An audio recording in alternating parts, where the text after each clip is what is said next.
Good morning, students. Students, we are in fourth standard. आता तुम्ही कितवीला आहात? फोर्थ स्टँडर्डला, हो ना?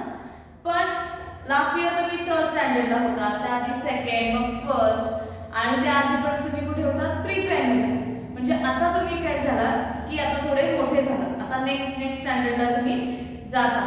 मग जेव्हा अगदी लहान होता, त्या लहान असताना जसं आता तुम्ही मोबाईल ऑपरेट करता किंवा आता तुम्हाला ऑनलाईन लेक्चर्स मधलं सगळं कळतं किंवा नेटवर्क वगैरे ते सगळं तुम्हाला समजतं.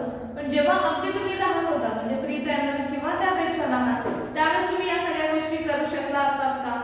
तर नाही, स्वतःहून नसतं केलं, तुम्ही पॅरेंट्सची हेल्प घेतली असती आणि मग तुम्हाला या सगळ्या गोष्टी करता आल्या असत्या. पण आता तुम्ही फोर्थ स्टँडर्ड मध्ये आहात. आता जेव्हा तुम्ही स्कूलला येता तेव्हा तुम्ही स्वतः तयार होता, स्वतः युनिफॉर्म घालता, त्यानंतर तुमचा जो काय होमवर्क वगैरे असेल तो आता सगळं तुम्ही स्वतः करता. पण जेव्हा तुम्ही लहान असता त्यावेळेस या सगळ्या गोष्टी कोण करत असतं? आपले पॅरेंट्स करत असतात. त्याच्या आधी सुद्धा म्हणजे अगदी तुम्ही बाळ जेव्हा अगदी बेबी असता त्यावेळेस तर आपल्याला चालता येत नसतं किंवा उठता येत नसतं, बोलता येत नसतं. या सगळ्या गोष्टी आपल्याला करायला कोण शिकवतं? तर आपले पॅरेंट्स आणि जे आपले रिलेटिव्हज आहेत, जे आपले ग्रँड पॅरेंट्स वगैरे, या सगळ्या गोष्टी आपल्याला ते शिकवत असतात. कारण अगदी लहान असताना या सगळ्या गोष्टी आपण स्वतःहून करू शकत नाही. मग बघा, लहानपणापासून जे तुम्ही डेव्हलप मोठे होत जाता, जसं तुम्ही मोठे होत जाता वेगवेगळे एक्सपिरियन्स तुम्हाला येतात, वेगवेगळ्या शिकवण्या तुम्हाला मिळतात. आपले पॅरेंट्स असतील किंवा तुम्ही जेव्हा स्कूलला जाता तेव्हा टीचर्स असतील, अनेक वेगवेगळ्या गोष्टी तुम्हाला शिकवत असतात. त्यातूनच तुमचं काय होत असतात? तुमचे गुड हॅबिट्स डेव्हलप होत असतात, तुमच्या चांगल्या सवयी तुम्हाला लागत असतात. तर या सगळ्यालाच म्हणायचं अपब्रिंगिंग, आपली जडणघडण. काय म्हणायचं? अपब्रिंगिंग. मग आपला लेसन काय आहे? माय अपब्रिंगिंग. म्हणजे अगदी लहान असल्यापासून ते मोठे होईपर्यंत आपल्याला अनेक गोष्टी शिकायला मिळतात आणि त्यातून आपली जडणघडण होत असते, म्हणजे आपली अपब्रिंगिंग होत असते. मग आता मला सांगा, तुम्ही लहानपणापासून जर चांगल्याच गोष्टी शिकला, चांगल्या सवयी शिकला, तर आपली अपब्रिंगिंग ही चांगली होणार आहे, हो की नाही? आणि जर तुम्ही वाईट गोष्टी करायला शिकला तर आपली अपब्रिंगिंग वाईट होणार आहे. मग आपण काय केलं पाहिजे? तर आपण शिकतानाच अनेक चांगल्या गोष्टी शिकल्या पाहिजेत, गुड मॅनर्स शिकले पाहिजेत, गुड हॅबिट्स शिकले पाहिजेत, जेणेकरून आपली अपब्रिंगिंग ही चांगली राहील. मग आता बघा, we learn many different things while growing up. They lead to the development of certain habits, likes and dislikes. आपण वेगवेगळ्या गोष्टी शिकतच असतो अगदी लहान असल्यापासून.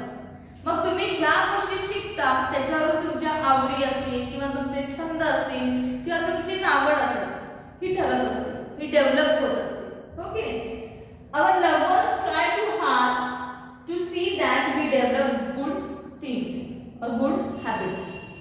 आपले जे लव्ह वन्स आहेत म्हणजे आपल्यावर जे प्रेम करणारे आपले आई बाबा असतील, आपले पॅरेंट्स असतील, आपले रिलेटिव्ह असतील, हे काय बघत असतात? तर आपल्याला चांगल्या सवयी कशा लागतील, हो की नाही?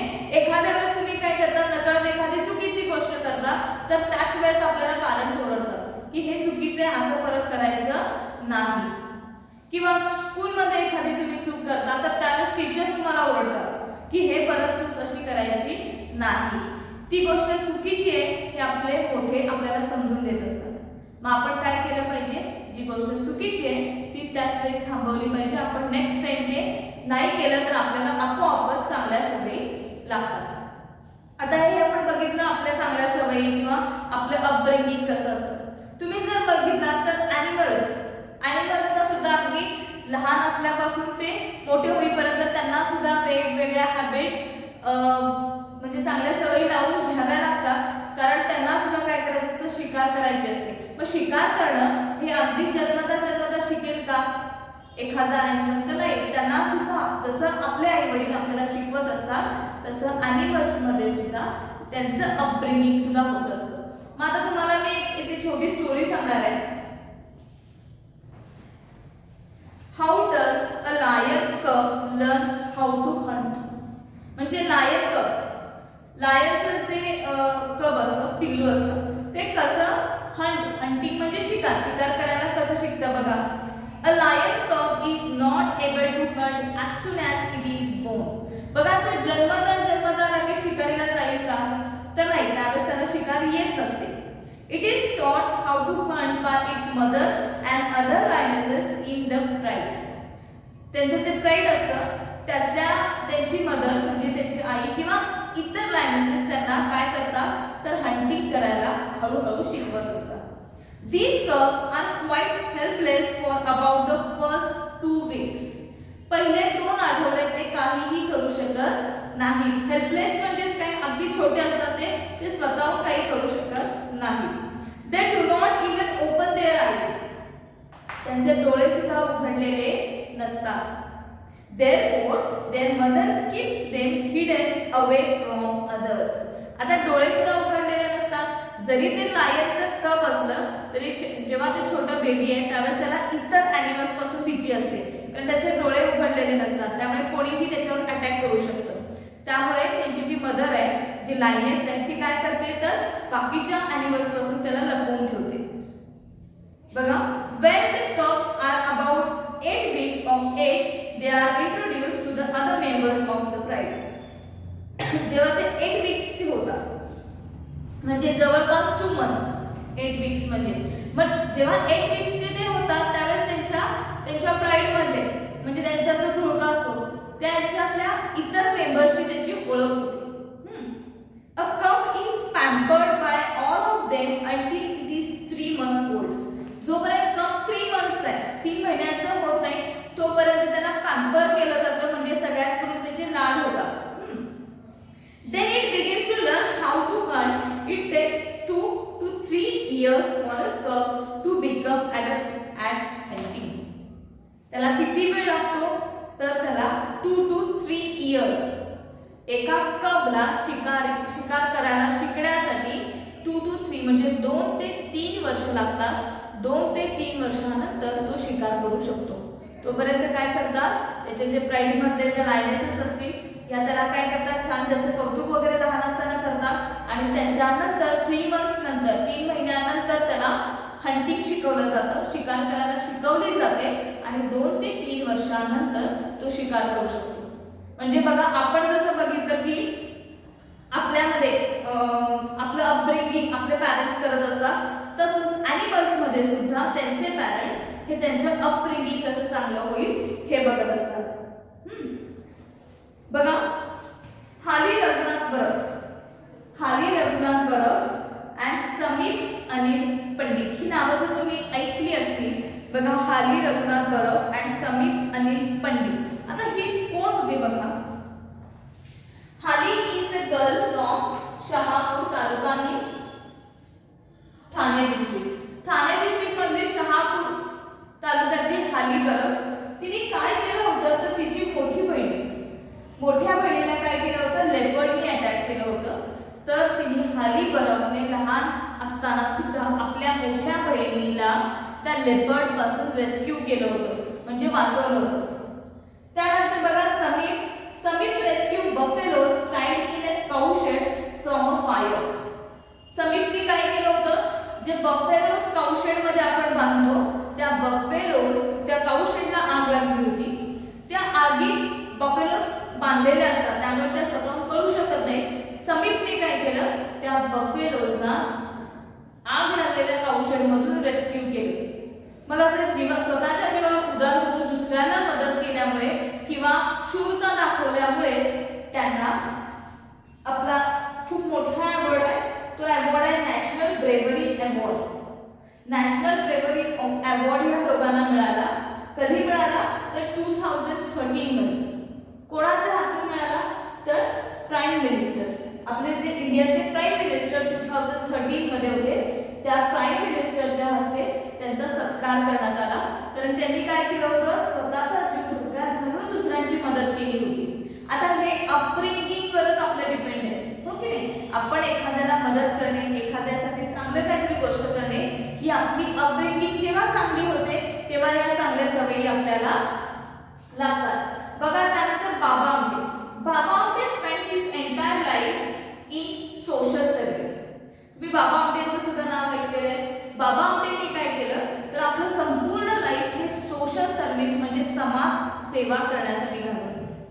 मग समाज सेवा म्हणजे कोणाची करायची तर ज्यांना जे गरजू आहेत ज्यांना कोणाच्या तरी मदतीची गरज आहे अशा लोकांसाठी बाबा आमटेने आपलं संपूर्ण आयुष्य घालवलं.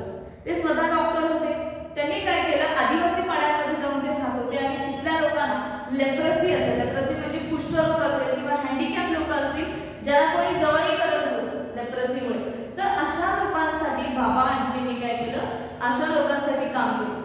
त्यांना जाऊन मदत केली, त्यांच्यावर उपचार केले आणि त्यांना स्वतःच्या पायावर उभं केलं.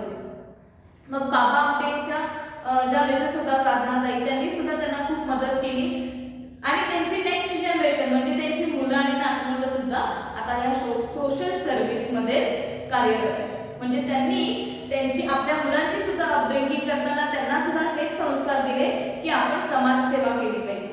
ही त्यांच्या मुलांची अपब्रिंगिंग होती.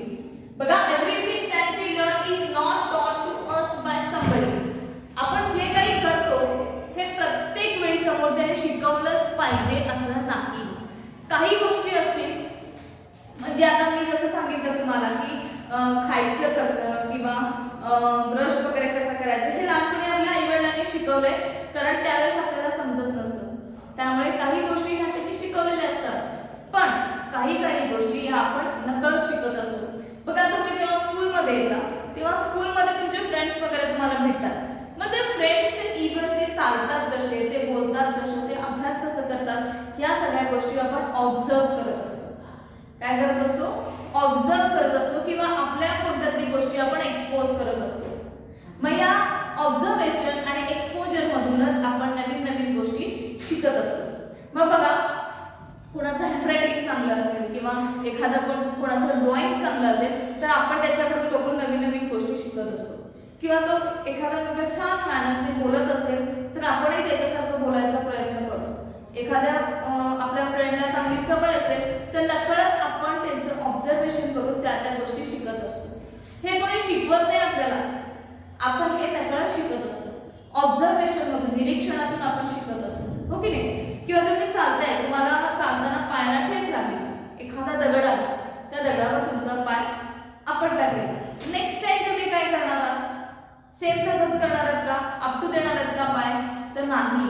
तुमच्या पटकन काय लक्षात येणार आहे? नाही, मला ठेच लागली आहे, मी आता काय करणार आहे? दगडाच्या बरोबर जाणार आहे किंवा तो दगड उचलून बाजूला ठेवणार आहे. म्हणजे या गोष्टी आपल्याला शिकवायला लागतात का? तर नाही. आपण एक्सपिरियन्स मधून, ऑब्झर्वेशन मधून सुद्धा अनेक गोष्टी शिकत असतो. बघा, we are influenced by other people around us. आता मी बघितलं, आपले पॅरेंट्स, आपले रिलेटिव्ह आपल्याला शिकवतात, आपले फ्रेंड्स आपल्याला शिकवतात, तसंच पीपल अराउंड अस म्हणजे आपल्या आजूबाजूच्या माणसांकडून सुद्धा आपण अनेक गोष्टी शिकत असतो. म्हणजे आजूबाजूचे म्हणजे आपले जे नेबर्स आहेत, नेबर्स म्हणजे आपले शेजारी. बघा, आपले शेजारी सुद्धा सेम जे आपल्या घरात फूड असेल किंवा फेस्टिवल असेल, अगदी सेम टू सेम त्यांच्या घरात असेल असं नाही. त्यांचे फेस्टिवल्स काही वेगळे असतील किंवा त्यांच्या फूड बनवण्याच्या पद्धती वेगळ्या असतील, इव्हन त्यांची लँग्वेज वेगळी असेल. अशा बऱ्याचशा डायव्हर्सिटी असतात आपल्या नेबर्समध्ये आणि आपल्यामध्ये. मग ह्या ज्या डायव्हर्सिटीज आहेत, म्हणजे खाण्यात असतील, बोलण्यात असतील, फेस्टिवलमध्ये असतील, ह्या नकळत आपण ऑब्झर्व करत असतो किंवा त्यांच्याबरोबर राहून त्यांच्याशी अगदी आपलं क्लोज रिलेशन तयार होतं आणि या रिलेशनमधून आपण काय करत असतो, तर त्यांच्यापासून आपण इन्फ्लुएन्स होत असतो, म्हणजे आपण प्रभावित होत असतो. मग ते काय करतात, आपले नेबर्स काय करतात, ते सुद्धा आपल्याकडे, जसे आपले पॅरेंट्स लक्ष देतात, लहान असताना आपले नेबर्स सुद्धा आपल्याकडे तसंच लक्ष देत असतात. म्हणजे तुम्ही जर एखाद्या वेळेस पडला तर आपल्या घरात माहीत व्हायच्या आधी आपल्या नेबर्सना माहीत असतं. ते पटकन येतात, आपल्याला उचलतात वगैरे आणि मग आपल्या घरात सांगतात की पडलाय वगैरे. म्हणजे जसे आपले पॅरेंट्स आपली काळजी घेतात तसे आपले नेबर्स सुद्धा आपली काळजी घेतात. मग बघा, तुम्ही एखाद्या वेळेस काय करता, त्यांच्यातला फूड आयटम्स काहीतरी वेगळा असेल तर तुम्ही सांगता की नाही, हा त्या शेजारच्या काकींसारखंच आपण पण बनवूया. म्हणजेच काय होतं, आपोआप त्यांच्यात बनणारा एखादा फूड आयटम आपल्या घरी बनवला जातो. किंवा आपल्या जे फेस्टिवल आपण सेलिब्रेट करतो, गणपती फेस्टिवल असेल तर काही ठिकाणी गणपती फेस्टिवल सेलिब्रेट होत नसेल, पण आपल्या शेजारी होतो म्हणून आपण पण करूया. किंवा असे अनेक फेस्टिवल असतील किंवा अनेक समारंभ असतील जे एकमेकांबरोबर आपण सेलिब्रेट करतो. यातून होतं काय, तर आपण डायव्हर्सिटीज, वेगवेगळ्या डायव्हर्सिटीज मधून आपण शिकत असतो. आपोआप त्यांच्या सवयी आपल्याला लागतात, त्यांचे फूड आयटम्स आपण शिकतो. शिकतो, त्यांचे फेस्टिवल्स आपण शिकतो. म्हणजे काय होतं आपल्याला बघा, we observe our neighbours, we naturally get to know about their food and festivals which may be different from ours. This is how we become familiar with diversity.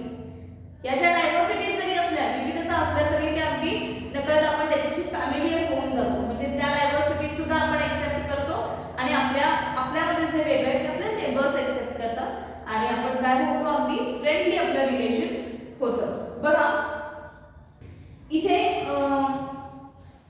बघा पॅरेंट्स काय बोलतात बघा. Earlier Renuka never ate her vegetables. Now that she has started going to school, she eats everything without a fuss. Renuka ji होती ती काही vegetables खात नव्हती, तिला भाज्या आवडायच्या नाही. पण जशी ती स्कूलमध्ये जायला लागली, बाकीचे फ्रेंड्स खातात म्हणून ती सुद्धा त्यांचं बघून खायला लागली. म्हणजे आपोआपच फ्रेंड्समुळे आपल्याला चांगली सवय लागते. बघा त्यानंतर दुसरे एक पॅरेंट्स काय म्हणतात बघा. Ever since Zoya, Shilpa and Gail have become friends, they ride their bicycles together every evening and happy that they all get enough exercise. बघा नुसतं आपण बसतो, टीव्ही बघत बसतो, कार्टून बघत बसतो, मोबाईल बघत बसतो, यापेक्षा काय केलं पाहिजे, आपण एक्सरसाइज केली पाहिजे. मग सायकलिंग असेल किंवा तुमचे आउटडोर गेम्स जर तुम्ही खेळत असाल तर त्यातून आपोआप आपली एक्सरसाइज होते आणि आपली बॉडी हेल्दी राहते. मग जोया, शिल्पा आणि गेल जेव्हा त्यांची फ्रेंडशिप झाली, त्यांनी काय ठरवलं की संध्याकाळी आपण सायकलिंग करायचं. मग ते रोज सायकलिंग केल्यामुळे जोयाची आई काय म्हणते की मी खूप हॅप्पी आहे की आता जोयाची छान एक्सरसाइज होते. त्यानंतर बघा, ever since Prathamesh has become friends with Salman and Boman, he has started talking a lot of interesting maths. जसं प्रथमेशची सलमान आणि बोमनची मैत्री झाली, ते आता छान मॅथ्स सब्जेक्टवर डिस्कस करतात आणि मॅथ्स सब्जेक्ट खूप छान सोडवतात. म्हणजे बघा आपोआप आपण आपल्या फ्रेंड्स कडून काही चांगल्या गोष्टी शिकत असतो. त्यानंतर बघा मी जसं सांगितलं आपण अनेक गोष्टी आपल्या नेबर कडून शिकतो. तसंच इथे दिले प्रताप. बघा प्रताप, दिस इज प्रताप काय म्हणतो, दिस इज माय नेबर. इथे एक पिक्चर आहे बघा, पेज नंबर 108.